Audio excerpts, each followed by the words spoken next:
En avril 2025, les marchés ont complètement chuté. La cause, ce sont les tarifs douaniers que Trump a mis en place, notamment à l'encontre de l'Europe et de la Chine. Cela a provoqué une panique générale, des investisseurs qui stressent, qui vendent à tout va, et cela accompagné par des médias alarmistes qui crient à une grande crise financière. Moi, j'ai vu cela comme une opportunité. Quand tout le monde panique, et ben moi, je fais l'inverse. Je garde mon sang-froid, je reste rationnel. Moi, je fais tout l'inverse. Je reste focus, rationnel, et j'ai gardé mon sang-froid. Résultat, comme tu as pu le voir dans le titre de cette vidéo, j'ai pris 7 à 8% en seulement une semaine, quand tout le monde paniquait. Alors ce qui s'est passé, c'est que le 3 avril, Donald Trump il a annoncé des droits de douane sur plusieurs produits chinois et européens.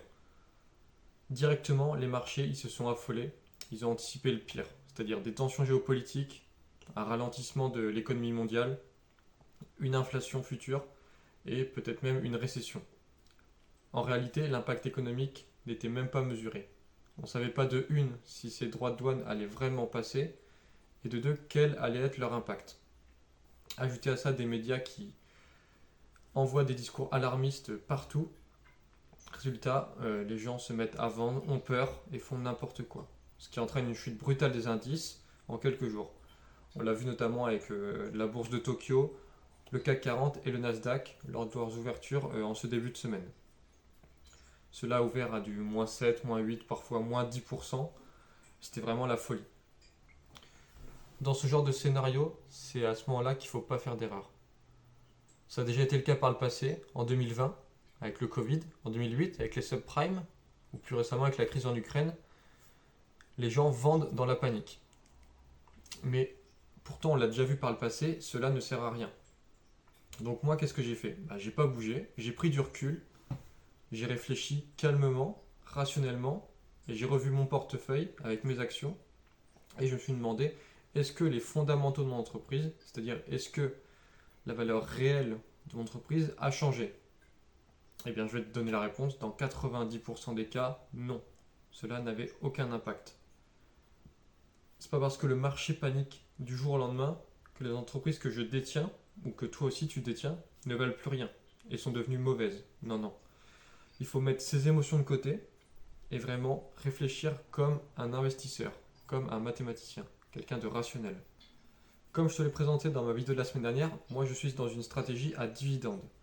C'est-à-dire que mon objectif est d'avoir une rente passive dans quelques années afin de pouvoir être libre.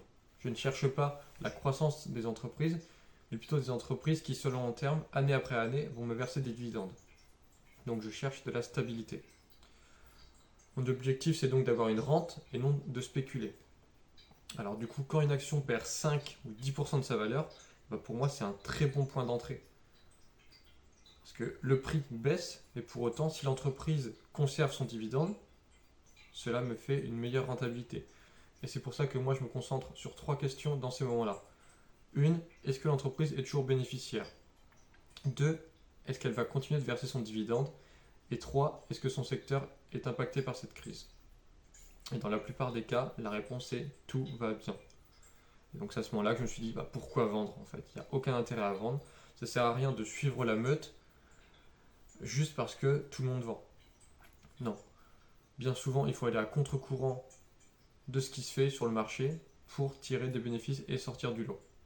Résultat, j'ai même renforcé mes positions parce que la chute du prix n'était pas justifiée. Donc voilà les entreprises que j'ai renforcées. Donc il y a du Amundi, du Coface, Ruby et Score. Donc je les ai respectivement achetés à 57€, 39€, 15€, 22€ et 21€. Et comme tu peux le voir ici, je les ai vraiment achetés au pic bas et je suis déjà en plus-value sur Amundi de 5,90%,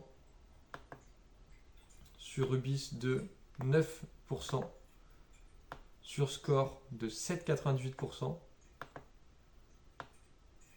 et sur Coface de 3,40%. Donc cela montre bien que c'était très intéressant de les acheter pendant cette baisse qui n'était vraiment pas justifiée. Car de une, j'ai pu générer de la plus-value et de deux, j'ai pu obtenir un bon point d'entrée pour des dividendes avec une meilleure rentabilité. Parce que oui, Je préfère acheter une entreprise à 50 euros qui va me verser 4 euros de dividendes plutôt que d'acheter la même entreprise qui va me verser 4 euros de dividendes à 60 euros. C'est logique. Parce que dans un cas, je vais avoir 8% de dividendes de rentabilité en l'achetant à 50 euros et dans l'autre cas seulement 6,67.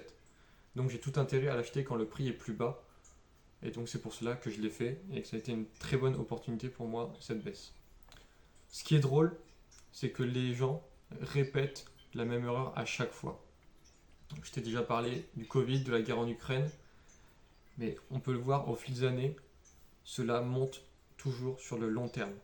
Bien entendu, il faut toujours analyser le bilan de l'entreprise pour savoir s'il y a un impact ou non, mais dans la plupart des cas, cela continue de monter sur le long terme. Il faut donc rester investi, ne pas vendre, ne pas céder à la panique et juste profiter de ces baisses comme une opportunité. Si en 2020, j'avais déjà cette assurance sur les marchés boursiers, j'aurais pu faire x2, x3 sur mon capital. Le Covid était vraiment une opportunité unique. Et en ce moment, c'est peut-être ce qui est en train d'arriver. Moi, je suis actuellement à plus de 8% de rentabilité uniquement avec les dividendes. Donc ça, c'est sans parler de la plus-value que je fais. Donc c'est vraiment génial.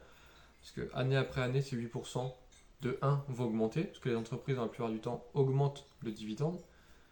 Et de 2, ces 8%, je vais pouvoir les réinvestir dans à nouveau du 8%. Donc la vraie leçon à retenir de tout ça, de toute cette agitation qu'on a pu voir ces derniers jours, ces dernières semaines, c'est que le vrai secret en bourse, on ne peut pas prédire. Ce qu'il faut, c'est rester cohérent avec sa stratégie. La mienne, en l'occurrence, c'est une stratégie à dividende. La tienne peut totalement être différente. Ce qu'il faut, c'est ne pas aller vers l'objet brillant, comme on dit. Il faut rester focus, rationnel et se tenir à sa ligne directrice. Il ne faut pas se faire balader par les médias.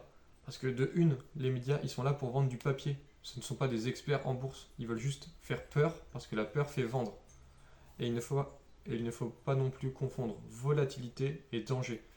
C'est pas parce qu'une action baisse rapidement ou hausse rapidement qu'elle est forcément mauvaise ou bonne. Une baisse de 10% ne veut pas dire qu'il faut fuir. Parfois, c'est juste une belle promotion pour entrer dans une entreprise qui est solide. Et j'aimerais conclure cette vidéo en vous disant que voilà, c'est dans les baisses qu'on obtient les meilleurs rendements à long terme, à condition de rester patient, structuré et discipliné. J'espère que cette vidéo t'a plu. Abonne-toi pour ne pas en louper d'autres. Et si un suivi de portefeuille t'intéresse, pour avoir accès à toutes mes actions ou autres, dis-le moi en commentaire et je te partagerai mois après mois mes achats et mes ventes. Allez, on se retrouve très bientôt. Ciao.